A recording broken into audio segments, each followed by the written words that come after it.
Welcome to New York, version 2.0. What have they done?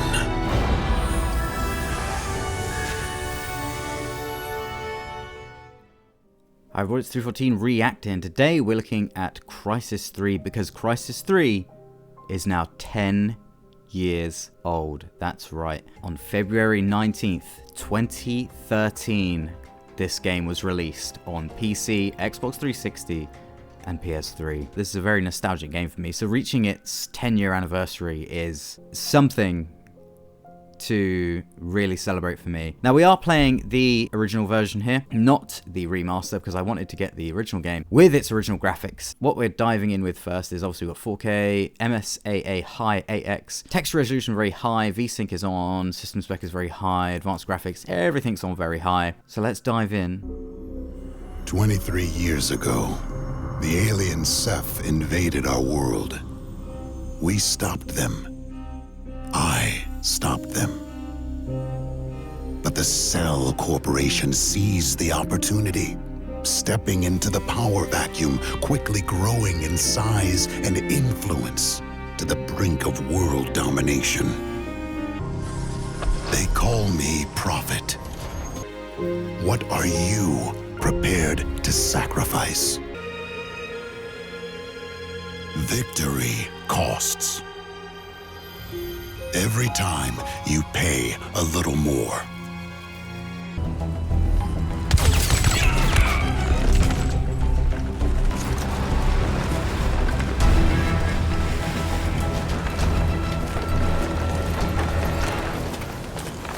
Romeo 1, Romeo Actual.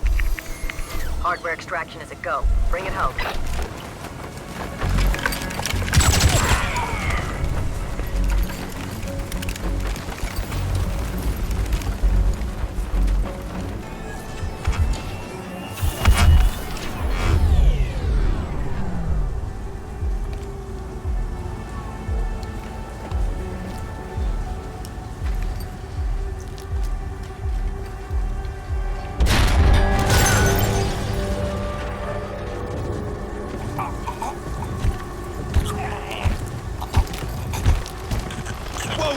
Whoa, easy! Friendlies!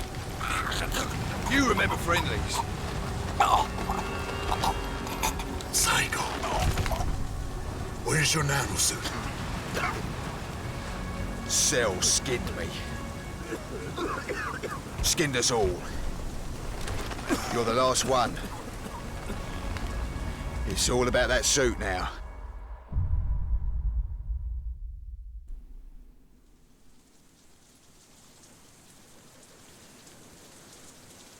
Here, take my backup. Oh yeah. Dave, 3 to come out. Keep low. So, this is built with some seriously old technology. So let's check the FOV. And the FOV is at 55 by default. So what we have to do is type in CL FOV. And we put in 104, which is about the sort of range you want. 103, 104 is the sort of range you want for 4K. Click it, and it takes up to 80. So the max FOV is 80. Even for 2013, I think this is pretty bad. I just want to give a kind of overview of how far technology has come. So I'm running this on a Ryzen 7700X with 32 gigabytes of RAM and an RTX 4090 that has 24 gigabytes of VRAM. With MSAA 8X, it's running at 47 FPS in this area. It does show the power of new hardware, but it also shows how much far the software has come, because nowadays you can have games that obviously look way better than this. This is starting to show its age, because you can have a game that has so much more technology on it than this. This is DirectX 11. Now you can have a DirectX 12 or a Vulkan game running with ray tracing and machine learning based screen upscaling, DLSS, DLAA, XESS, FSR, you know, you name it. And it can run probably twice the frame rate of this. So I just wanted to see how that looked and ran with MSAA, and it's not the best. So what I'm going to do is go into the options here, and we're going to turn it over to what I used to pretty much run it on, which was SMAA medium, which ran pretty well. I think the 490 will play it pretty well with 4x SMAA, but let's try TXAA high. I also have FXAA on within the NVIDIA drivers via NVIDIA Inspector, just to smooth a few things out. And if this isn't a look into the past of anti-aliasing, I don't know what it is. Back in 2013, you had FXAA, SMAA, TXAA, which is really blurry implementation on this. Why generally I stuck with SMAA, so I may switch back to that. And you also had MSA. I mean, wow. It's just so cool to look back at how things were. And the TXAA takes us up to 98 frames a second, 95 frames a second, which is obviously a lot smoother. One of the other things to notice is that Crysis 2, even the original, which was released in 2011, had tessellation implemented within it. Now this game does have some tessellation implemented within it, but not everywhere like Crysis 2 seemed to. Like, I don't believe there's any tessellation in that water down there. And there's also no tessellation on characters anymore. So you have people like Psycho here with their heads looking a bit polygonal, which you will see especially in a later cutscene. Surprise is going to be our only chance. The really cool cloak effect, which was backported into the console release of Crysis 1. Whoop. Also, the combat doesn't feel quite as good as Crysis 2, in my opinion. Crysis 2 had a real action movie feeling to it, which this doesn't quite have. It's not quite the same. So I'm playing on normal difficulty here. I have completed it before on Post-Human Warrior numerous times, but I'm just playing it through on normal difficulty just for the sake of making things a bit easier. Here we can also see some of the vents that they had in the game, where you can explore different ways to infiltrate and go in. We're going to skip ahead a little bit after this cutscene, which is where we get given the iconic bow. That was a bit messy. Maybe you need this. Where was he even keeping that? A bow? And best of all, you stay cloaked. You like it now? I'm coming around. So here we see the hacking game that was introduced. Relatively simple little thing, but it does allow for some fun variations in combat and how you handle levels. Here we will see some of the motion capture in action. You've got to be kidding me. Come on, Psycho, let's move. Show me your face. You're awake when they cut you out, you know. A lot of the lads died screaming. Their hearts gave up from the shock. But obviously, looking a bit more dated these Let's days. go. Also, it's worth noting that the story does sort of skirt around some darker themes, but doesn't fully go into them. I'll give you cover. Let's link up. Here, I'm just going to show off a bit of the bow in action. So you've got your standard issue arrows here: explosive, electric, and air shock. And there we go. Some really old school particle effects there. Oh man.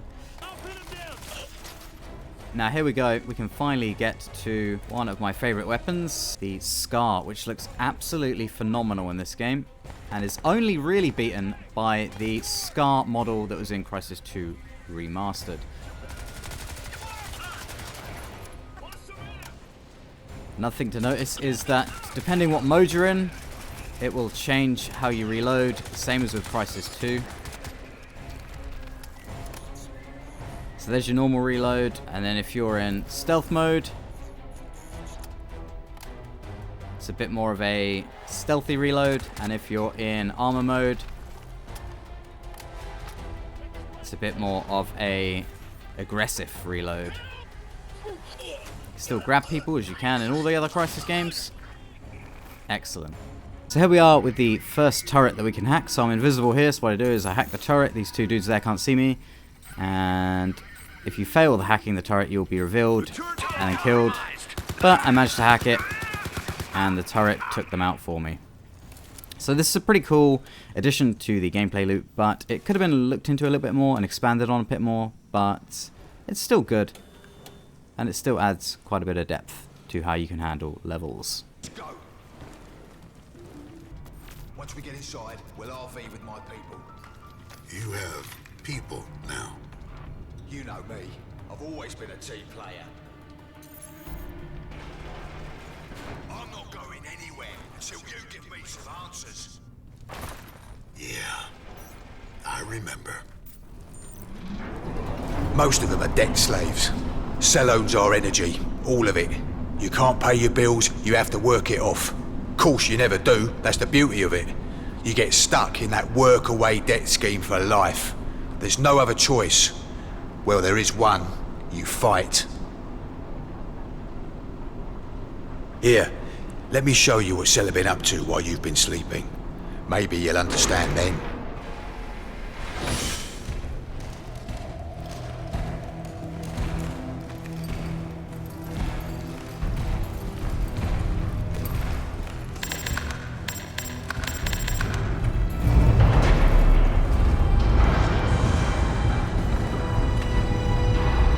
Welcome to New York, version 2.0.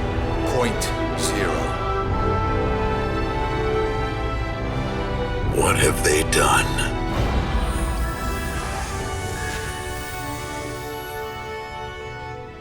The city has an energy signature. Why is that? It's Cell. They're channeling energy from alien technology, running their entire global power grid off a single Ceph machine inside this dome. It can't be that simple. It really is, mate. You kill the power, you kill Cell. As simple as you like. While you were off hunting some super alien that didn't even exist, Cell were busy taking over the world. We need you back in the here and now, boss. We need you to help us stop Cell. There's more than your revolution going on here. I've seen this. Cell are toying with powers they can't begin to understand. Whatever they're doing, it's going to bring about the end of the world. We have to shut them down. Fucking right we do. Let's get moving.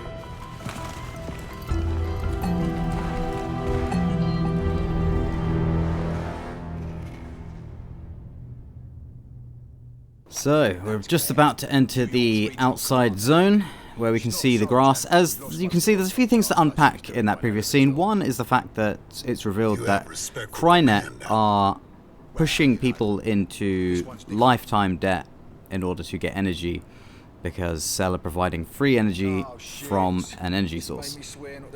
Now this reveals that the people you're actually shooting, the members of Cell, are probably civilians that are indebted for life. Now that should be something that investigated a bit more and should be a bit more of a theme of the game, but it never really goes much beyond that. They had an opportunity here to go into the sci-fi story and tell something a bit darker and deeper. 2 is that the graphics still look pretty good when the lighting really kicks in, as we could see there in New York. And 3, the facial animations and graphics are still pretty good, but you really saw there the polygonal nature of Psycho's head, because they didn't use tessellation on it. Now, we are now going to try Gen 2 of the nanosuit upgrades, which was in Crysis 1. It wasn't so great. There's a YouTuber called Whitelight who goes over Crysis 2, and he explains exactly why the upgrade system was pretty bad. This one's a little bit better and gives you a lot of progress and a little reason to explore around to find these packs to unlock extra functionality in the suit that you can swap in and out. So here we've just unlocked the radar zoom upgrade and hack assistance and enemy sound boost. You can also upgrade it further, I think, by getting more targets tagged with it. There's little challenges for all of these, such as extended cloak, and you remain cloaked near enemies for 100 seconds, and then you get to keep these upgrades on replay. So there's a kind of a new game plus sort of option.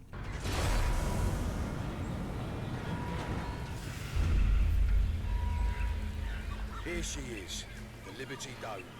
One big sweaty armpit. This still does look pretty good, and it looks even better on the remastered version.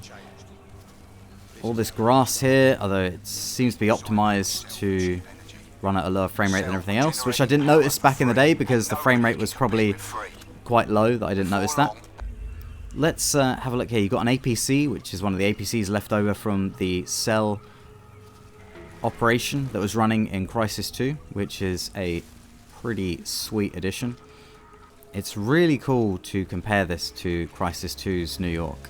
And we're at 55 FPS here. So if we flick over to MSAA 8X, 34 frames a second. Again, this is a 4090. I think it just shows the visual fidelity of this game, but it also shows the kind of inefficiencies of older anti-aliasing methods. But it's really interesting to see how we've moved away from raw pixels to machine learning based upscaling and anti-aliasing.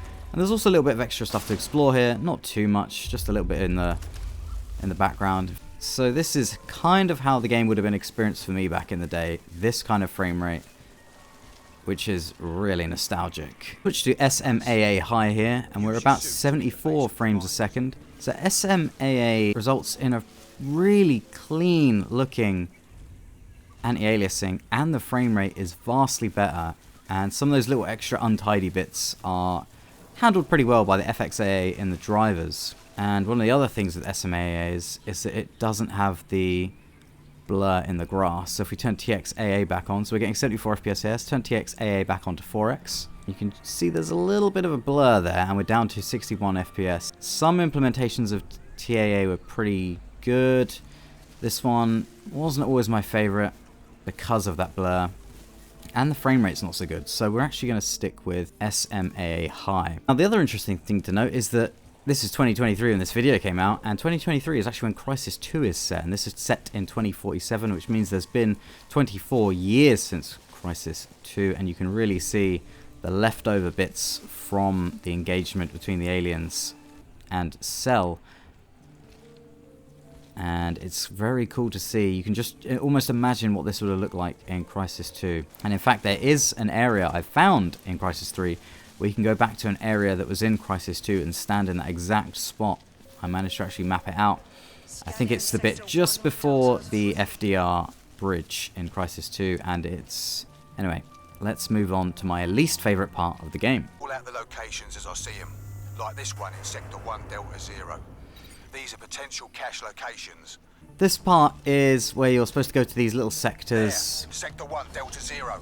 And find some sort of alien hardware. Yeah, you have to avoid the site of this tower. But it's really difficult to actually avoid the tower. So you can go around here, and the tower will always see you, and you got to hide in the grass and stuff like that.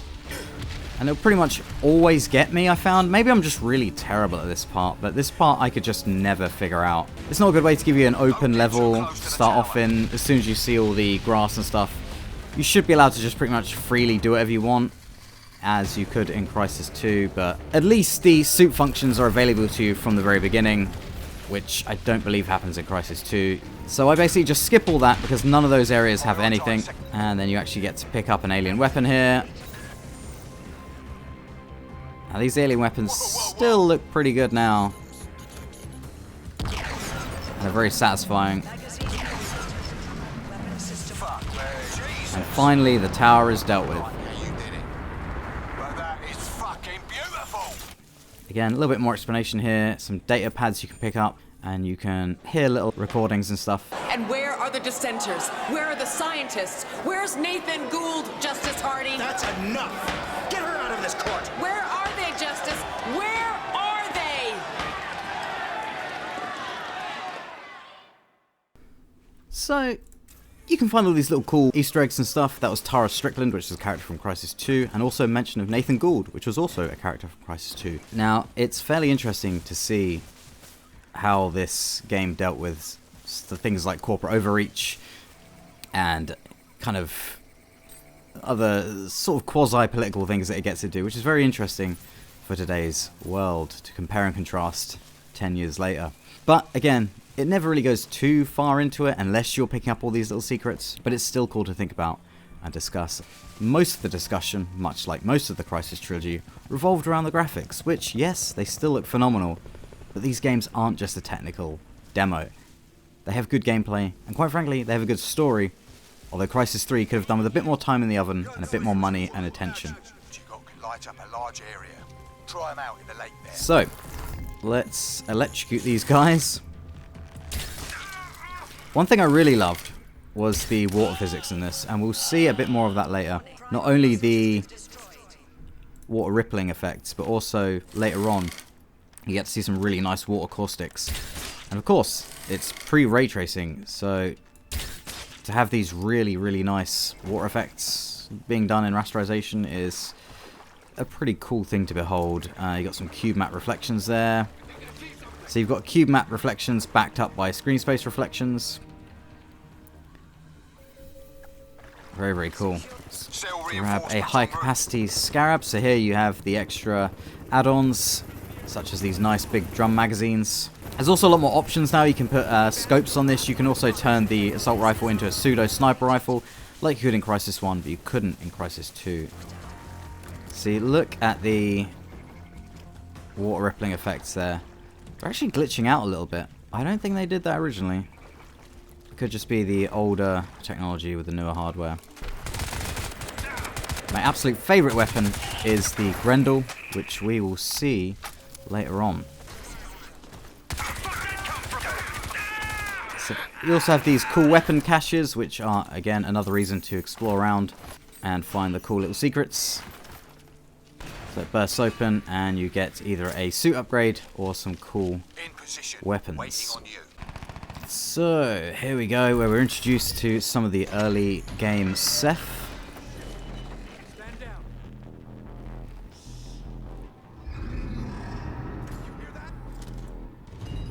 So we skip past this, we turn on nanovision, we can actually see them running around in the grass. Not the most fun enemies to fight, but still a pretty good use of the grass and the nanovision mechanic. So here's one of the really nice areas of the early game. I mean, just look at this. Incredible, except some of the weird shadow culling going on up the top right there. But other than that, really, really nice. This was an absolute nightmare to run back in the day. Even at 1080p. Now the turret will vastly help us out here. There's some extra little secret areas down here.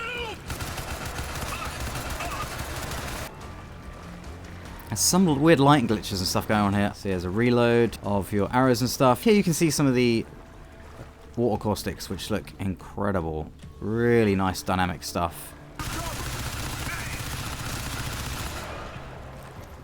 How long is it going to take for that to explode? There we go.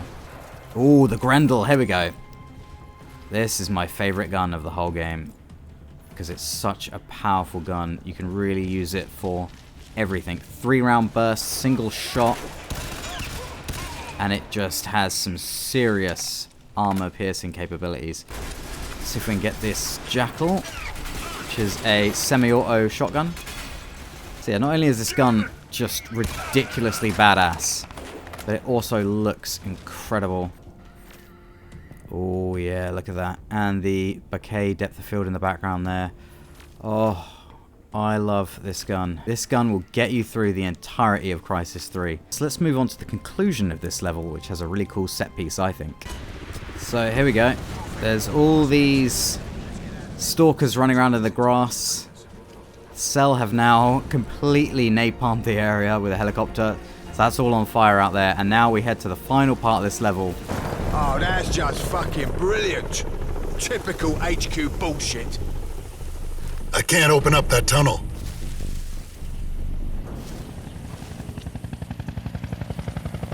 Yeah? Well, I fucking can.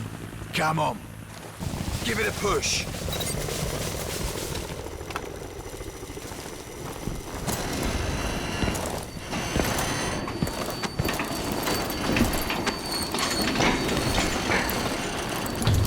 Psycho!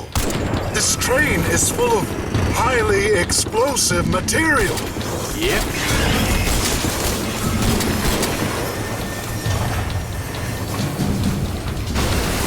Oh, yeah. This is your plan? Yeah! Come on, you bastards!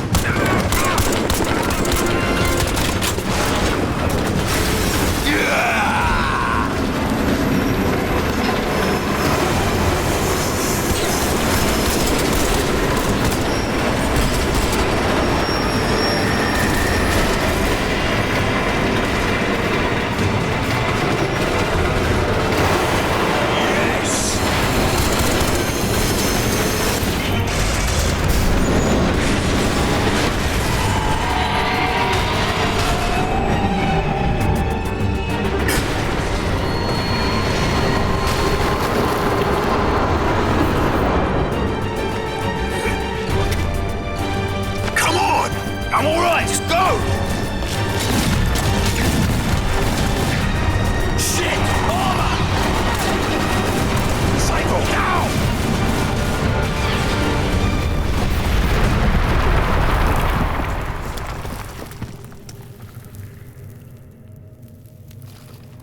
Well, I don't know about you, but I call that fucking flawless.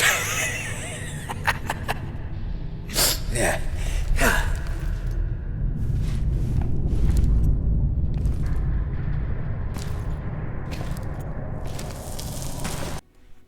So that was pretty cool. That was also shown in the E3 demo, I believe. Now this Welcome to our humble abode. is my favorite level. So I'm not going to show all of this cutscene, but I will show the key parts of it, especially this part, which still holds up now, I believe, graphically. This is not just a suit, Michael. Claire. 5 months now we've been here. The balance of asymmetrical warfare favors us less every day. This was meant to be our Normandy. But alas, here we are in hiding. We nibble here, we nibble there, but we can't turn the tide, we can't build momentum. So yeah, We need this bit still looks pretty good today, although there's a little bit of weird Major Lawrence Barnes. bloom and flare coming off of Claire's eye there that I don't remember in the original game. Karl Ernst Rasch, at your service. Rash. This guy played the bad guy in Indiana Jones, or one of the bad guys in Indiana Jones. Recombinant. So it's some good voice acting, and it still looks good now. It's showing its age, definitely, but Seth. the facial animations, the skin textures, Incredible. the only thing that really ages them is the fact they didn't I can't tessellate. get a read on you. Oh, come now, Lawrence. What did you expect? I designed your suit, my dear fellow. Of course, it can't get a read on me. Oh, the nostalgia. Anyway, let's start the level, because this video could easily go on forever. So this level is basically taking down this massive dam, and you get to handle it in pretty much whatever way you want. It's where the game really begins for me. You can actually snipe all these dudes along here. Now, you don't actually get to this part until quite a way into the level. That means you can snipe all these dudes now, and in about 10-20 minutes, when you actually get up to the top of the dam through one of these bits, you'll then be facing less enemies. And then you go to these two bits, and then you actually go through there, and then this part of the level ends. So you can actually, from the very beginning of the level, affect something quite a way into the level by reducing the amount of enemies that you'll face later on. Yeah, there's supposed to be a tessellated tree here, but for a good number of years now, there's either been a driver bug or something on the hardware level where this doesn't render properly. But this tree looked pretty cool before, and it was one of the few places that tessellation was actually used, as well as the rocks and stuff as well. The rocks are all tessellated.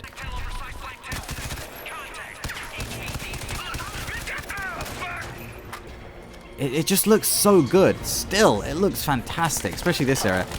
And the ambient occlusion looks really clean, and the reflections look really clean. The lighting looks phenomenal. It's so good. It really set the standard for a long time, and really started to. I think Crysis as a whole was the game that really started to show the diminishing returns of rasterization and how limited we were becoming with it. So, because it was only, well, I say only, but it was 5 years after this, 5.5 years after this, where Nvidia announced their RTX hardware, and since then, we've seen some really advanced leaps in technology. This is where there's a lot of options. You can take these guys out, you can sneak around up here, you can go in that tower, you can hack the turrets, you can not hack the turrets. There's also a sniper up here that you can grab a sniper rifle from. There are so many ways to handle this level, and there's plenty of dudes to take out as well. Now, there is an extra weapon. I think it might only be on post-human mode, but one of the dudes around here usually carries a heavy-duty weapon that you can steal, and it is incredible. But we will definitely see it later, because I believe it's in an armament box. So you can get up to this vent here, which we're going to do in a second. Whoop. And I think one of them shoots a smiley face through here as well. Yeah, there you go. So yeah, this opens up. So you can either take them on in the lift or go this way.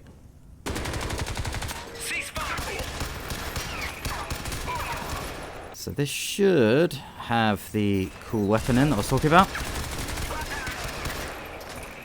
There we go. Right. So it's a weapon called the Typhoon. Now, if you've ever heard of the real-world system called Metal Storm, this is very similar to that.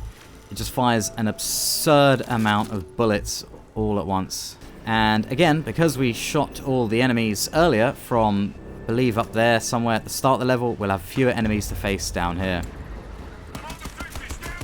Okay, let's get ready to fire this weapon. Armor mode on. Oh man, you hear that? You see how fast that ammo goes down?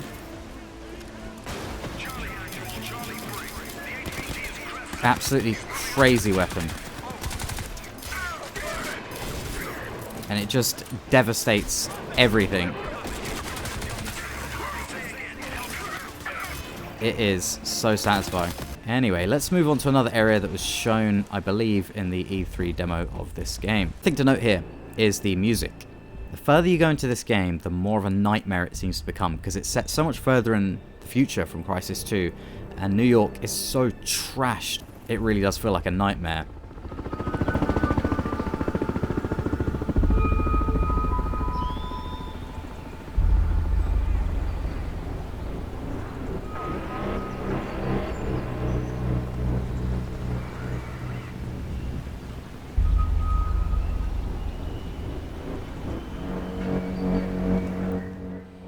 Incredible music, incredible atmosphere. So good, so underrated. Okay, one of the bits from the demo. We're in. Locate the overrides and shut this thing down. He's in the generator room. Let's go, let's go. This God motherfucker. damn it, there's no time. Let's rough it up a little. This is Bigfoot. We have HVT.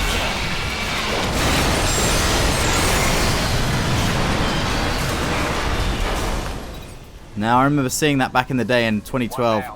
One more to go. Oh man, it was great. And it was even more awesome to play through it. So you essentially take out these two parts of the dam, and then we move on to this cutscene. Oh yeah, here we go.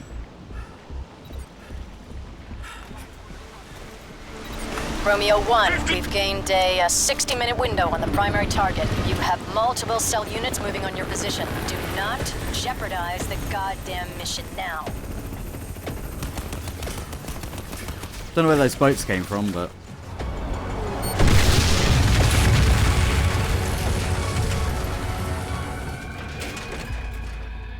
Oh yeah.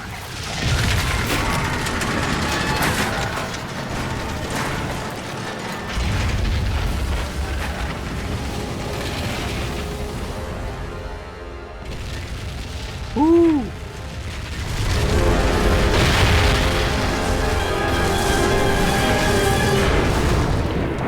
So cool. And that leads us on to the next stage of the level. This is kind of like 2 levels in one. And you can see a cell soldier here just crawling along, dying. Here's a cool little bit. If you explore around a bit, you can find a helicopter. And it has an upgrade for the suit, and it also has a tablet that gives you a extra way to sneak into the base by opening up the doors. So by exploring around, you find a security code that can change the way you can engage the base later on, which is really, really cool. It allows numerous ways to tackle it. Now we're about to see some truly amazing water caustics. There's quite a few ways to go through this area, but one of my favorites is this tunnel here. The incredible water caustics here, bouncing off all that geometry, tessellated geometry. It just looks incredible. This is the kind of look you get in games now with like RT, and yeah, this game was a bit of a glimpse into the future. And then you've got like these glossy wet rocks here. It's just amazing. It still looks incredible. I need to do a bit of a deeper dive into the remaster version to see how the ray tracing affects this area. And here we see the reintroduction of animals. There weren't really any animals at all in Crysis 2, but there were in Crysis 1, like the turtles on the beach and stuff like that. So it's good to see that back.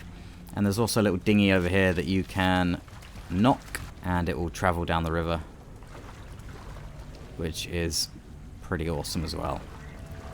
So you can either go in through an area down there, area around there, sneak in underneath, go through the door, go through these doors. There's many ways to do it. So I think what we're going to do is try and use that beacon we found earlier to drop down one of the doors, which allows us nice front door access. This is where it gets pretty action-packed. There's also a little robot patrolling around here.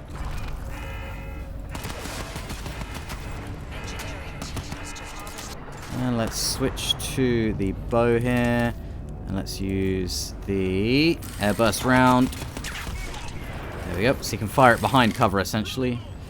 And really do some damage. Excellent. So I'm going into some detail in this, but not ridiculous amounts of detail. If you want a really good video that goes into all the detail of the entire Crysis quadrilogy, including Warhead, then you should definitely see Whitelight's videos. I'll link them in the description.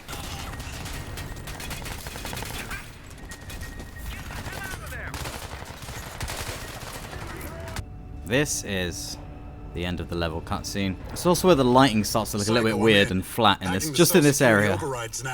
But here we go. Emergency power shutdown system request.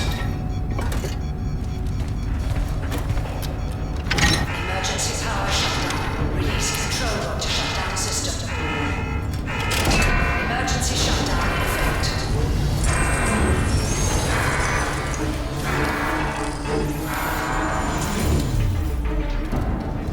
Switching to backup generators. Protecting System X containment view. Warning. System X containment failed. A little bit of the music from Crysis 1 there. They couldn't have been that stupid.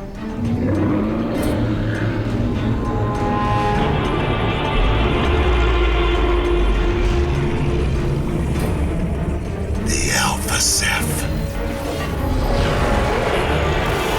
So you've got the music from Crysis 1, and also in Crysis 1 you see in the middle of the big mountain with the alien ship in that there's a huge... Here's where the light gets a bit flat.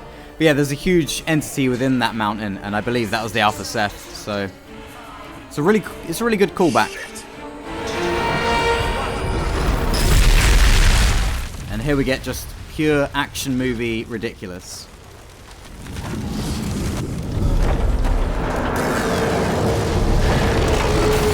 Oh man. I still love this bit.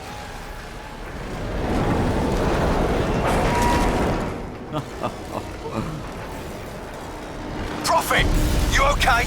Yeah. That was fucking awesome! We've done it! No, we haven't. System X, their energy source, was the Alpha Ceph. And here we go. It's a portal in the sky! Yep, 2013. 1 year, well not even a year after the Avengers. So here we go, portal in the sky. Which brings up the age-old question of what began the portal in the skies? Was it Half-Life 2 Episode 1? Was it the Avengers? Was it Transformers 3? We'll meet up at the rendezvous. So this is one of the areas where there's a little bit of freedom to the level, and it does look kind of cool. There is a little bit of freedom to it, but for the most part, it's reasonably linear compared to the previous level. It just feels like there's not as much open space, even though there are quite a few different ways to handle it. And you can handle it stealthy, you can handle it more aggressively. You can explore around a lot, and if you explore around a lot, the game can take a good 20 or so hours on first play. But if you just kind of go through it normally, without finding all the secrets and exploring everywhere, you will complete it within about 6 hours. So it's at this point where you really start to feel like you're about 50% of the way through the game. And then we have a cool little Prometheus sort of moment here. Pool balls roll across the table. And again, Prometheus was about a year before this. And now we move on to the next phase of the level, where these Ceph become involved. System X. The Alpha Ceph. Prep your men for a new battle. The ground rules have changed. So this is where the game shifts far more towards Ceph combat rather than cell combat, which isn't entirely a bad thing, but it feels like you've only really had 1.5 levels where you get to fight against the cell, so it's a bit disappointing. It shows how off the pacing is. Checking in. Rendezvous. But again, here's where the Grendel really shines. Still a go. But it's fucking better than that here. What's your six? Be safe. Because Fuck me, I thought the bastards on the Links armor were tough. piercing capabilities are just Come on! crazy. If you're using a Scar or a Scarab in this area, these guys can be quite tough. When these enemies explode, you don't get their weapon, so you have to stealthily take them down. Because we do get a flamethrower later, which allows you to maintain their weapons and pick them up. See, now it feels like a real nightmare landscape where everything is trashed, everything's on fire, everything's going wrong. It's great. So if we take this dude down... Oh, I might die here. I might die here. Whoa. There we go. I love the little cool thing in the corner there saying unsupported hardware detected. It's awesome. This has a couple of modes to it. Like a shotgun sort of mode to a more assault rifle sort of mode. Very, very powerful, but has limited ammo. And once it's used up, it's used up. Dome, cell are being annihilated. Here we go.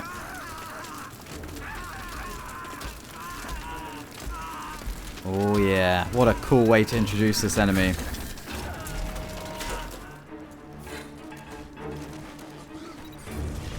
Oh man. A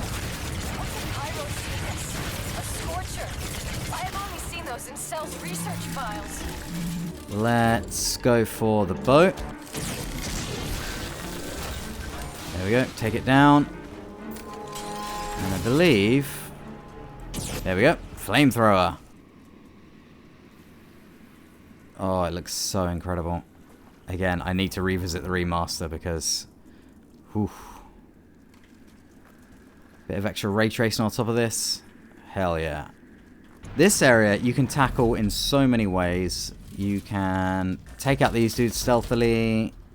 You can go loud and just shoot everything, blow everything up, flamethrower everything.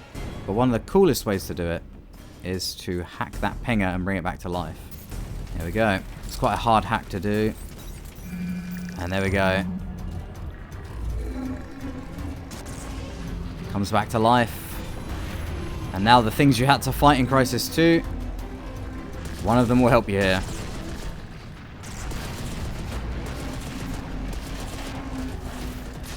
Unfortunately, you only really get to do this once. And then later on you do get to fight more pingers, and it doesn't last that long. So again, very cool, but a little bit, feels a little bit underutilized. Could have been more of that. We find ourselves inside a creepy cell lab, and more example of some excellent lighting, water caustics, the water effects. So you've got someone who's been skinned out of their original nanosuit from Crysis 1, which is a cool callback, but also really disturbing. Like, they've been mutilated. You murdering cell bastards. So here we get a bit more of a story. Open the door. Some backstory of Claire and Psychos. Now, I would say spoiler warning, but this game's 10 years old. You alright? Yeah.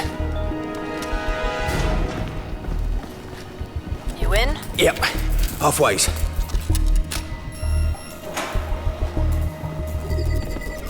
Calibrating sensor remotes.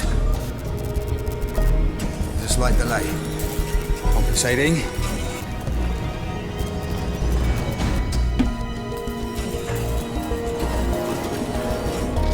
We have to be sure about this.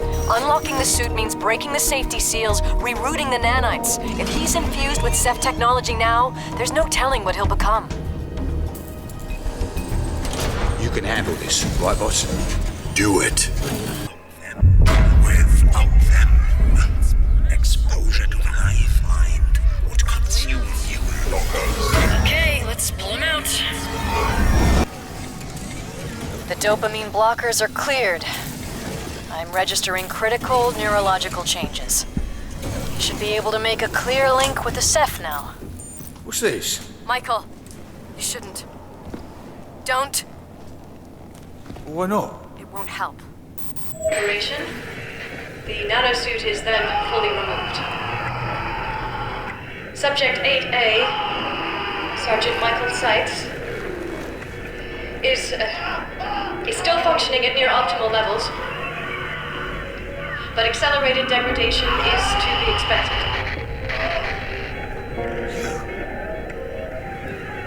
You did this to me.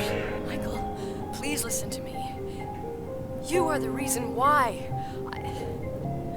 The cell program, we were in debt, you know how this works. I was forced to do this. To all of those people. I had to listen to their screams day after day after day.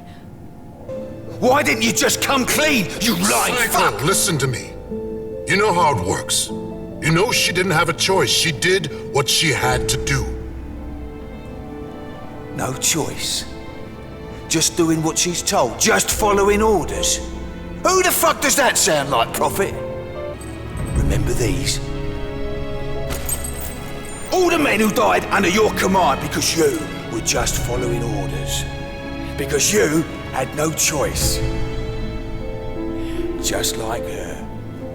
Mike. Wait. No, Claire. He's right. Let him go. So here we are against one of the really super heavies.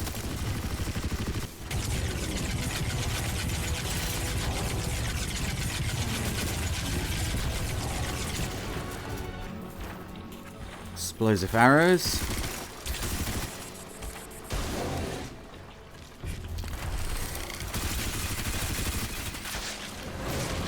And then you can actually pick up the Reaper Cannon. There's something about these Ceph weapons where the textures and material on them just still hold up now. And this level is really cool. Like, it covers a good few kilometers that you have to go through. But I'm going to show quite an abridged version of it. So you've got this kind of massive shotgun sort of burst here, and then the more sort of minigun burst that fires. Unfortunately, not a lot of ammo in it. There could have been a bit more freedom in these areas. And we'll especially see in a minute an area that really could have had a lot more done with it.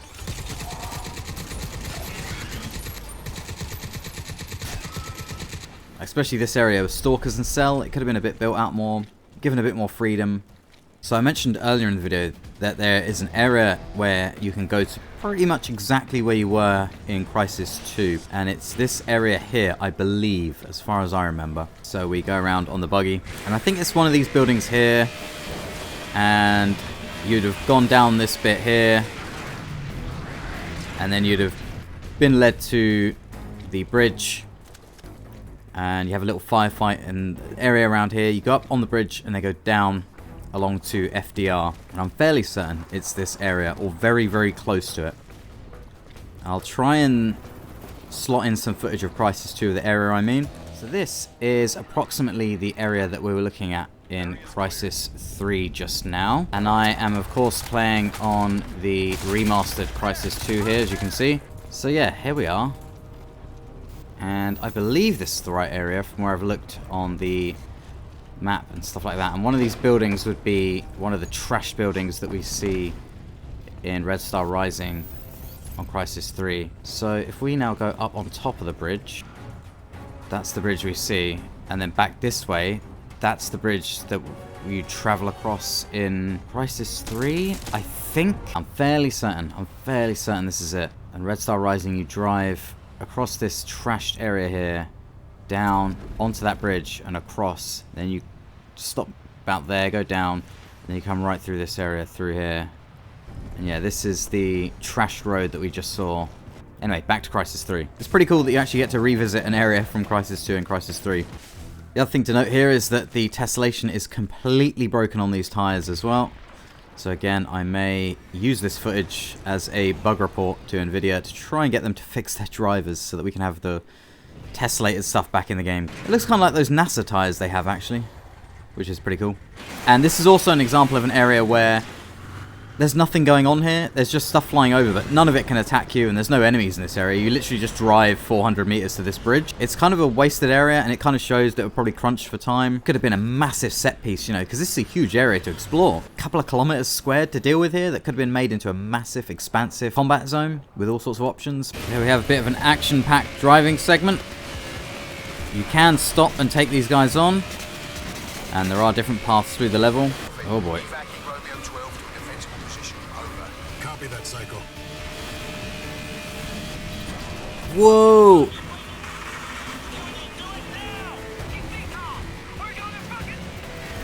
So yeah, this area is pretty damn crazy. And some parts of the latter half of Crysis 2 aren't so good, but I think this and the level afterwards are where it's some of the best. And yeah, there's lots of vehicles sitting around.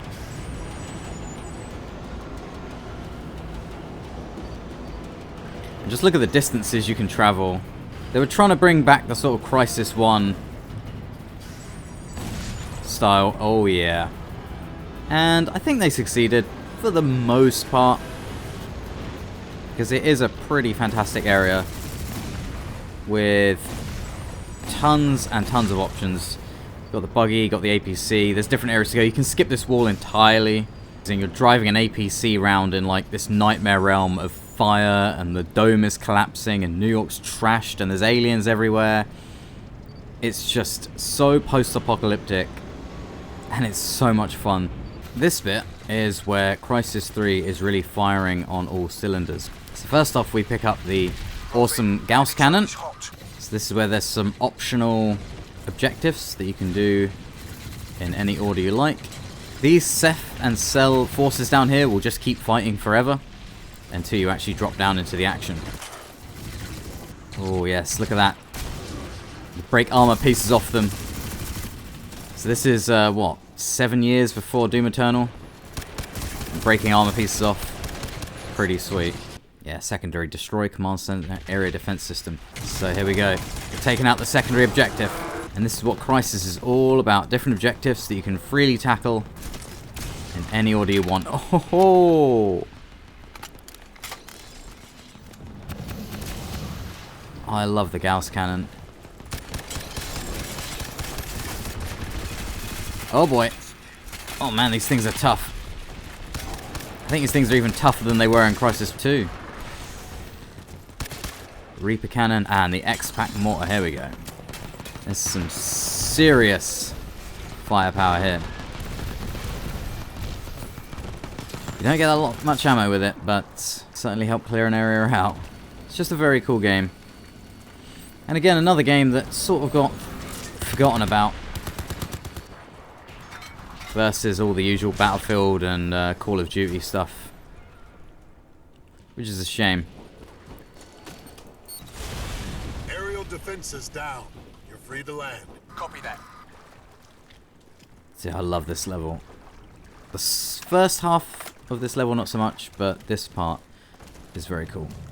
You have the choice of picking up this bad boy and using it to destroy everything in the area, or going in on foot, and you can also infiltrate the Archangel Command Center from this way, or by a door that way.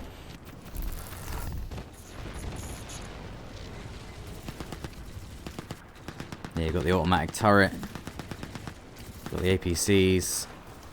So it's kind of that Half-Life effect where you're not the only thing in the game world. And also kind of like Two Betrayals and Halo as well, where you've got the factions fighting against each other.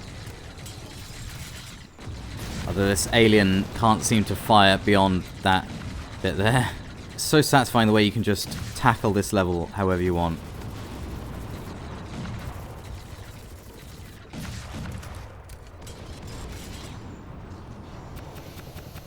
Who's gonna win? Oh, the APC got blown up. Looks like the Ceph won in that engagement, but it does mean that I can hoover up the remaining enemies. Perfect. Woohoo, yeah!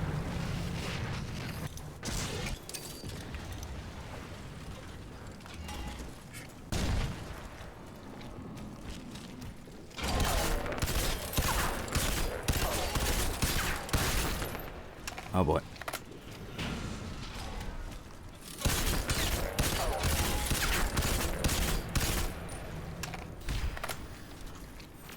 Bit of armor piercing is going to help out here, as well as a bit of the mini typhoon.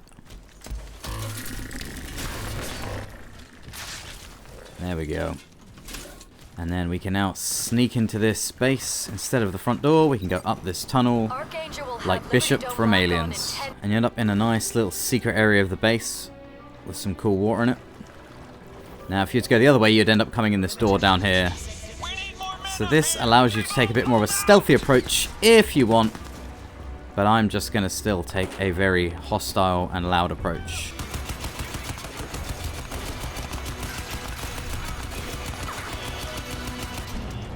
And again, there's still little areas to go through, like this little underbit here we can sneak through. There's just so much to this game. And every time I play it, I find new details, new ways to do things.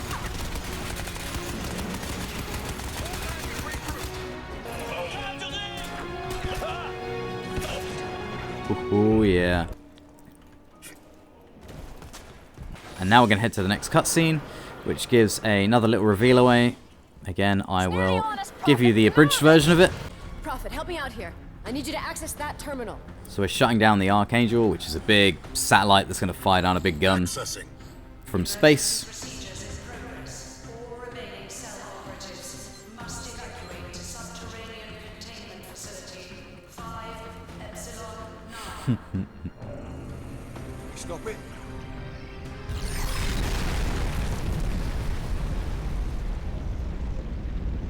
See, it's so cool. Huge explosions, awesome graphics. Shutting down Archangel was the last thing I needed from you. Man, when the sun is shining in, I must this thank game you. still looks fantastic. What are you talking about?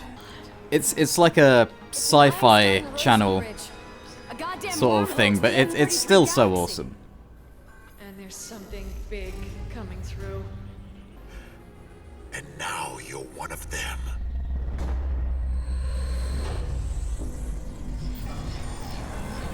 So ridiculous.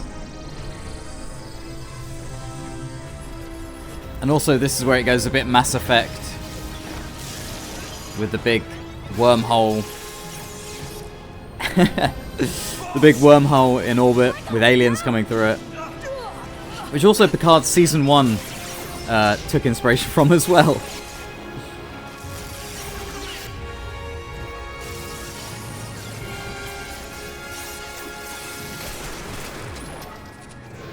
Fuck you, X. Carl? You have something, Prophet. Something the Ceph will never have. Oh, understand. Oh, this next bit is so ridiculous as well. It's so great. Get out. Look, he runs along his slides straight onto the VTOL. It's so ridiculous, but it's so good. Shit. The guns, get on the guns. Gunships, 3 o'clock. Move.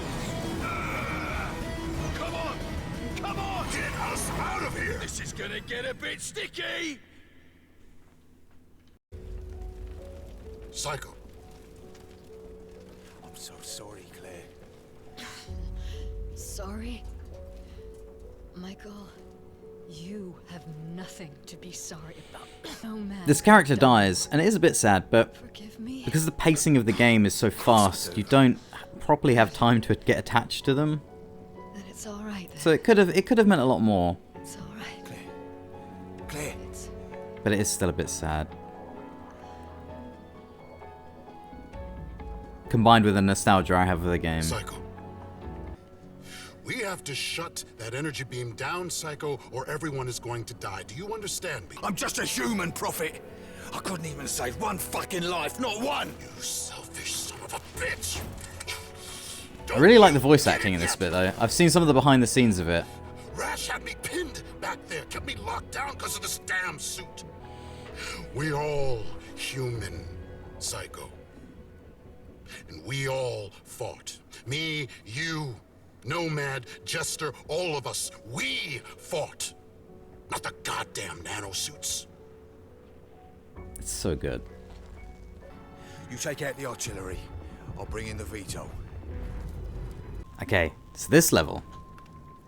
I mean, the previous level was, I think, definitely was Crysis 3 firing on all cylinders. This is Apex Crysis 3. This is... yeah, this is where I think it gets fantastic. And this is in Hell's Kitchen. I think it's where close to where you infiltrate Crynet systems in Crysis 2. So this area, you have a huge area you can go in. You have 3 anti-air systems to take down, and you can do it in any order you want. Self-resistance is... ah, fuck it. Look around. It's a shit show. Venom Command, I'll keep it simple. I'm taking down those Ceph AAAs. Any assistance is welcome. Otherwise, stay out of my way. Lots and lots of options. Oh yeah! So if you really need some heavy hitting power, you can actually turn the sniper rifle into like a close range weapon, which is so good. Just trying to hack this alien turret here. Oh yeah. It's kind of like Titanfall. Didn't get as much attention as it deserved, but it probably ended on a reasonably high note and won't get turned into some sort of battle royale, NFT, skinfest thing.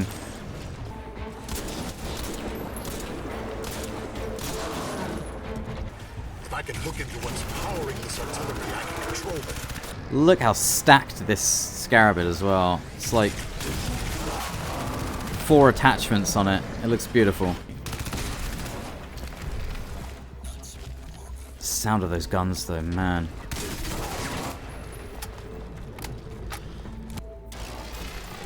So yeah, it's all about taking these air defenses down. Connected. Artillery is disabled. Bring her in. Roger that, Prophet. I'm en route. Stand by for some serious destruction. So cheesy.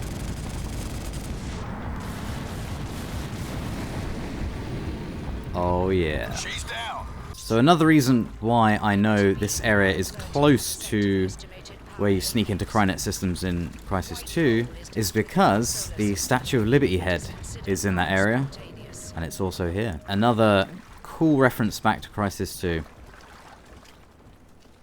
Very cool, and there's a little pickup in there you can grab as well. And the pingers in Crysis 3, you just shoot them till they blow up. Don't need to sneak around the back of them like in Crysis 2. What you can also do is go up here, help these guys out.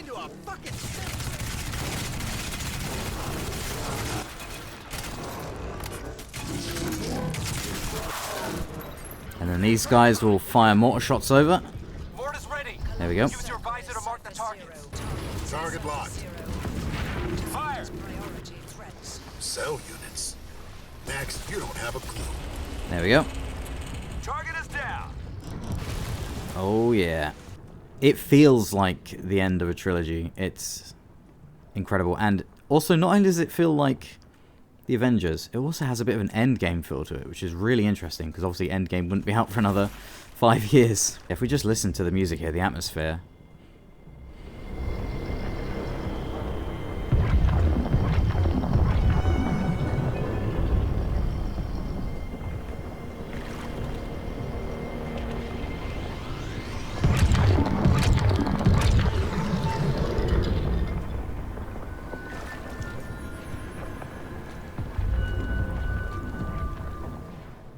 It's incredible.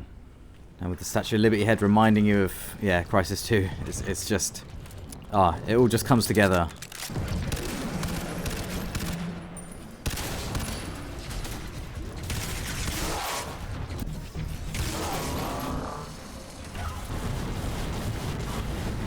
It's so good. AAA is down. There's another area where you need to help someone out. And also noted that that building there is where the level ends, and just beyond that is Central Park, which is where Crysis 2 ends. So again, we're close to another area. Very, very close to another area in Crysis 2. Yeah, here we go.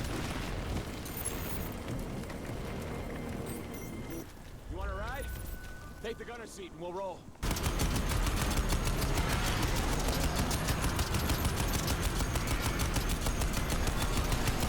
So there's our final target over there. And there's plenty of anti-air stuff. But there is one more thing we need to check out over here. Here we go. So you open up this VTOL, and inside here is some anti-air, some ammo, and an FY-71 from Crysis 1, or at least a descendant of the weapon from Crysis 1. The only thing here is that the iron sights are broken. You see, you're looking down through the front sight rather than through the rear sight to the front sight. But still, it's a cool Easter egg, and there's also an upgrade bit for the suit there as well. So let's head to the final area. And there's also loads more secrets in this game. There's Thor's hammer in the game somewhere, which I haven't actually found myself yet, but I'm going to check it out at some point. I'll put a link in the description to the secret areas. Oh, there's a tortoise there as well. Another reference back to Crysis 1.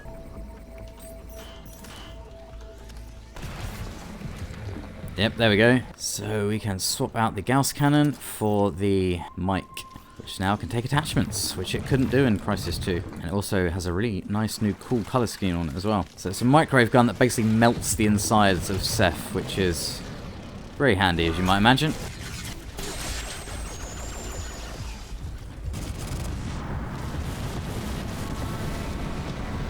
Straight through the Ceph defences.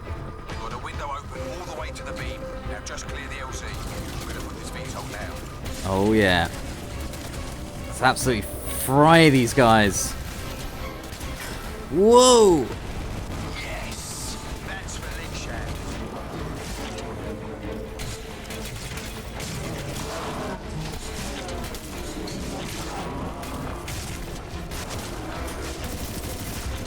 Oh my god.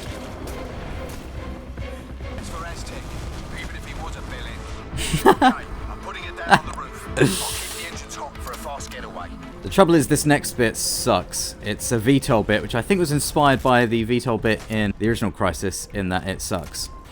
So at first you think, oh cool, the VTOL, but then, yeah, the mouse controls aren't great for this. In fact, you know what, I've just switched to my controller, and even the controller controls are awful. So that bit is finally done. The only cool bit about it is that you do get to fly over the area that you were just in on the ground, so that's cool. So this bit is just a kind of hold out and shoot the enemies bit. I'll skip to the big boss. So here we are, it's the Ceph Mastermind. And this is a little arena where you basically get to use an absolute crap ton of weapons against this thing that are just strewn about the place. And you lose all your weapons after this, so you may as well just fire absolutely everything you've got.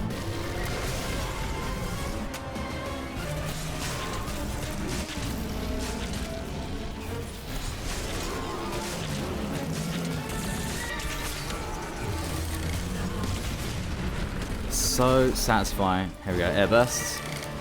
And you'll also see that the dog tags that Psycho gave Prophet earlier are now hanging off of the bow and arrow, which is cool. Let's hammer the space button. There we go. So let's quickly get some ammo in.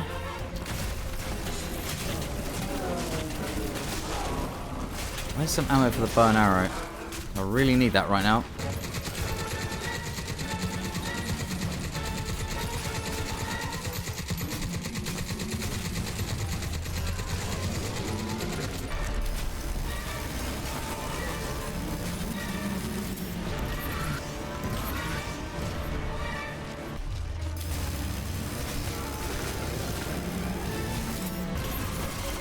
You just got to take out these little assistant things that it has.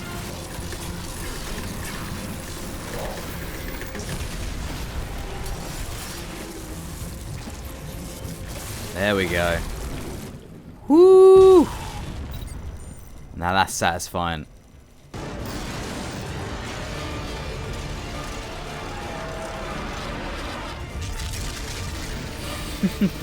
It's so over the top. I love it.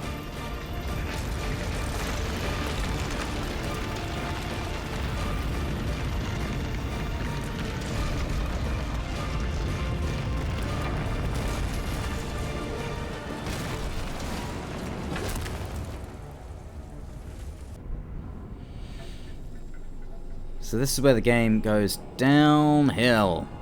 In my opinion, it gets a bit too linear, but there is something really interesting of note. And that is, this is the only area in the entire game of Crysis 3 where you actually get the Nova pistol.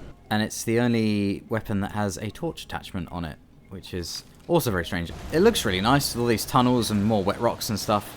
And there is quite a bit of freedom to how you tackle things, but it's not the best. Although I can't really deny that I still kind of find it awesome. And there's also these ice crystal things, which are from Crysis 1. Enter the labyrinth and confront the Minotaur. And that is a quote from Crysis 2. So essentially you have to approach these things, take them down. Very similar to the last level, but not with anywhere near the same level of freedom, unfortunately. I don't know, this area is a bit frustrating. This area should have been a extension of the last level. Like, it should have been a massively open area with tons and tons of options. So yeah, this area, you can see little bits of the park sort of collapse down, the sun coming in.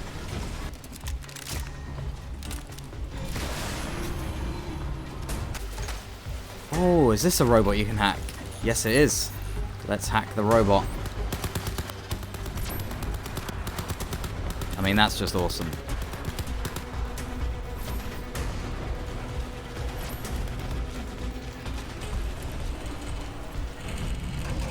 Let's take out this next mine carrier. You don't have a name. It's so cheesy, I love it. Jesus Christ, look at you now! You expect me to break because of what I've given up? Is that it? Let me show you what this machine can do. Here we are, heading towards the final boss, which is perhaps the most ridiculous part of the entire trilogy.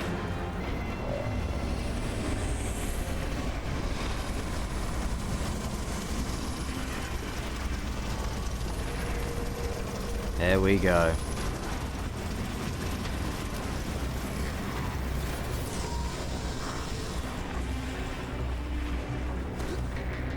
And now I just need to remember how to actually fight this thing. Oh man. That's so cool. Finally, you son of a bitch. Quick hack on this robot. Oh boy. It really has been a while.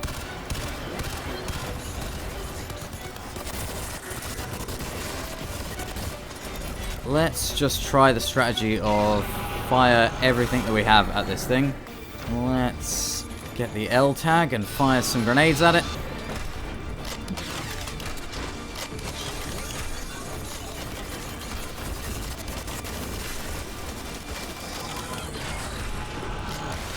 There we go. It's like Embryo's mech that he has in Crash Bandicoot 2. It's just a case of shooting the red bits until they blow up. No, this suit is mine. Oh boy.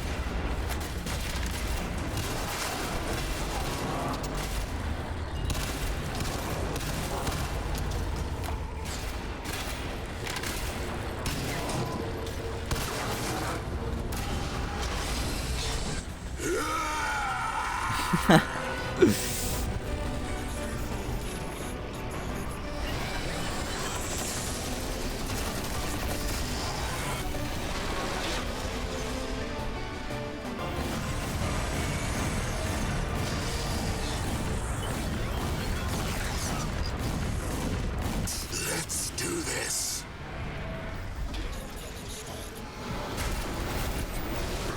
Oh god, just run, just run.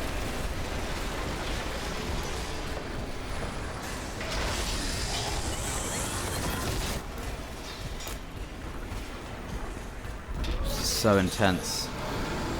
Let's keep that nano suit external power up.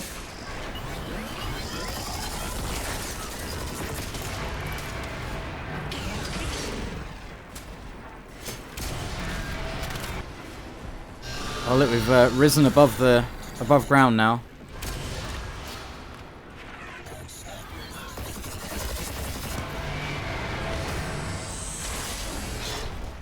Oh my god. There we go.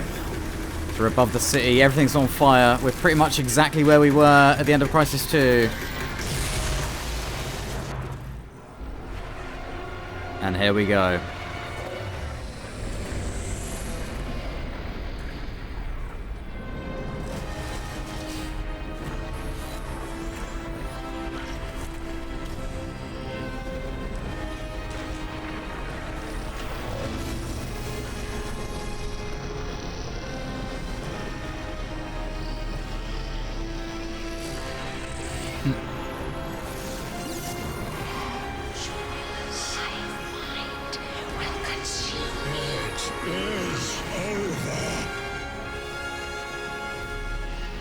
It's all yours, boss!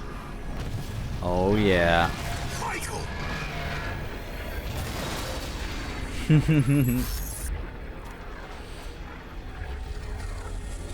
This one's for Raptor, you son of a bitch. There was a spelling mistake there as well. That's brilliant. It says shot the bow instead of shoot the bow. Oh, that is so awesome. And you kill the big bad guy, and they all go down.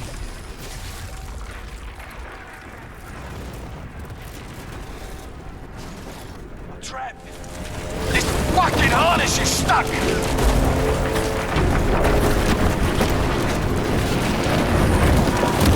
Michael!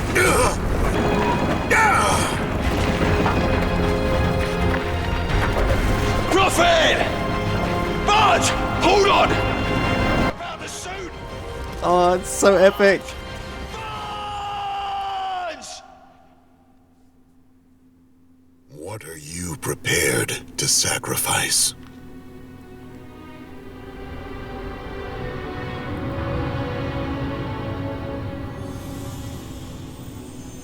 When they came to me with the nanosuit, I sacrificed Lawrence Barnes, the man I was, to become Prophet. Ah, so epic. Maybe the greatest tactical combat machine the world has ever known. I love it. Is it even human? You might as well be a fucking machine. To become a perfect, cold, hard, logical machine. And that machine fails. When Prophet fails, what's left? Oh, it brings me back. It was never just about the suit! Bud! Hold on!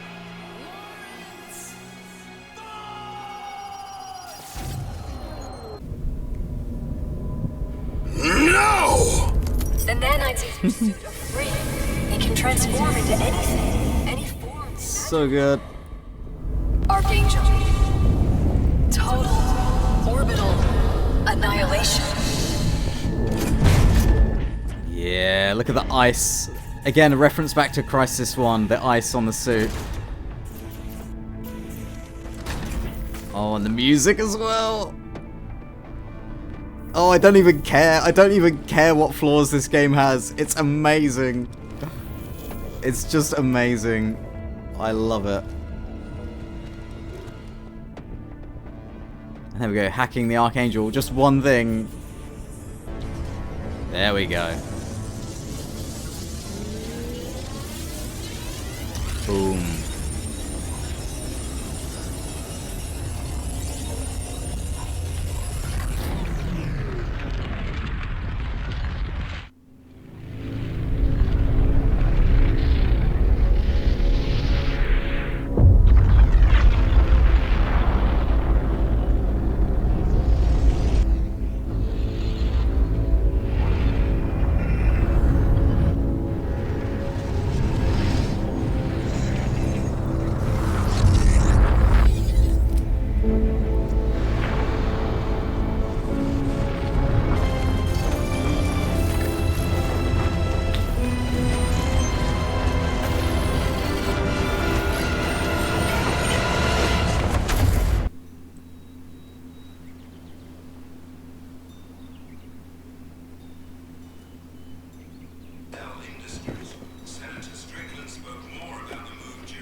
recovery summit earlier today. Time and again to solve all our problems and pay whatever price was asked of us. And in doing so, we lost sight of who we really are and who we can be. The best version of ourselves. A machine must be a tool to serve humanity, not a cage to trap it. As a people, as a world, we've been given a second chance. Let's never forget what we've learned, for the cost of that knowledge has been very high indeed. None of us know what the future holds, but we will make it together, with full recognition of all that has been lost, and all that we have found again. First week of boot camp, they taught us a lesson. A good soldier knows there's only one thing he can rely on when the chips are down. Not his cutting-edge intel, not his state-of-the-art equipment, not his top-of-the-line weapon, just himself. Took me a long time to remember that. For now, the war is over. I made mistakes along the way, but after all, I'm only human. My name is Lawrence Barnes. They called me Prophet.